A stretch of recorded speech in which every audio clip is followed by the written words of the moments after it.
Nabi kita Muhammad sallallahu alaihi wasallam, beliau berdoa, dalam doanya mengatakan Allahumma inni a'udzubika min ilmin la yanfa. Kata Rasulullah di salah satu doa Nabi, dan ini doa kita karena diajarkan oleh Rasul. Allahumma inni a'udzubika min ilmin la yanfa. Ya Allah, aku berlindung kepadamu dari ilmu yang tidak memberikan manfaat. Tahu, tapi kan digawe.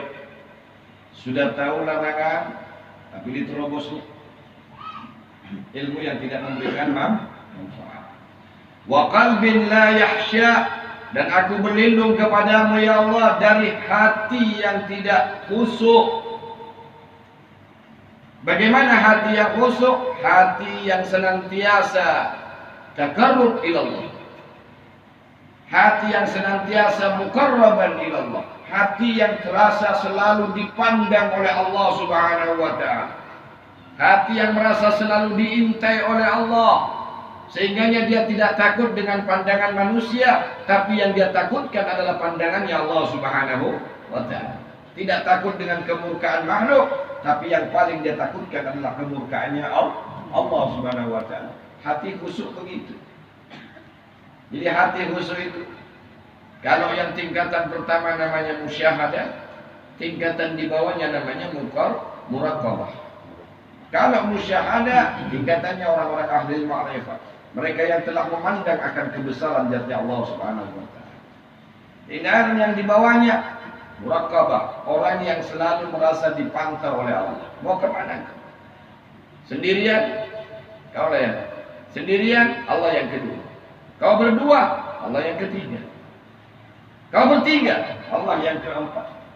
Makanya ketika Sayyidina Abu Bakar As-Siddiq berada dalam gua Sur, ketika orang-orang kafir mau masuk ke dalam gua itu untuk memeriksa keberadaan gua, itu Sayyidina Abu Bakar berkeringat dingin, takut. Sebenarnya Sayyidina Abu Bakar bukan takut kenapa tentang diri, tapi yang paling ditakutkan dan dikhawatirkan oleh Sayyidina Abu Bakar As-Siddiq karena keselamatan baginda Nabi Muhammad SAW.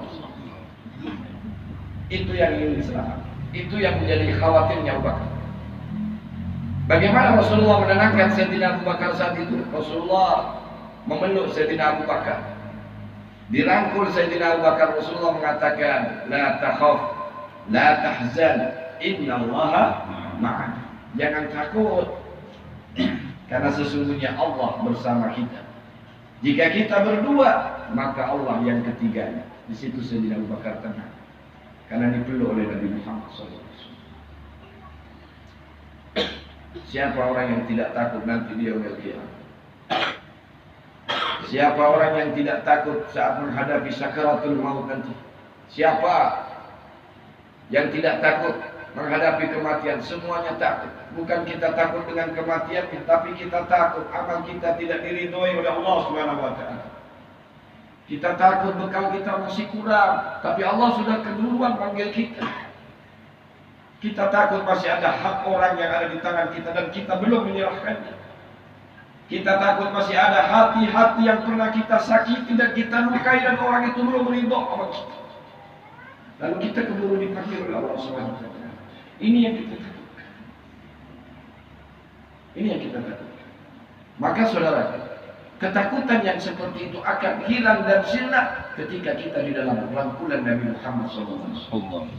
Kita berharap seperti apapun keadaan kita, kaya apapun dosa dan kesalahan kita, mudah-mudahan Rasulullah mau hadir untuk memeluk kita saat kita datang sakaratul maut, saat kita akan dipanggil oleh Allah, saat Israel mencabut nyawa kita. Mudah-mudahan kita dalam rangkulan Nabi Muhammad SAW. Siapa orang yang akan dirangkul? Siapa mereka yang dekat dengan Nabi? Kata Nabi, tidak ada yang melebihi mendekati aku kecuali orang yang paling banyak sholawatnya kepada Aksar alaihi, aksar sholawat alaihi, paling banyak bersolawat kepada aku. Dia yang paling dekat.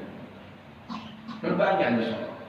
Jangan kurang dari 500 atau 1000 dalam sehari. Banyakin sholawat, banyakin sholawat, sehingga Allah lapangkan dada kita, Allah luaskan rezeki kita, Allah mudahkan semua usaha kita, Allah kabulkan hajat kita. Hajat dunia lebih-lebih hajat hati yang khusyuk, adalah hati yang senantiasa memandang Allah atau hati yang selalu merasa dipandang oleh Allah. Yang pertama namanya musyahadah, yang kedua namanya muraqabah. Baik.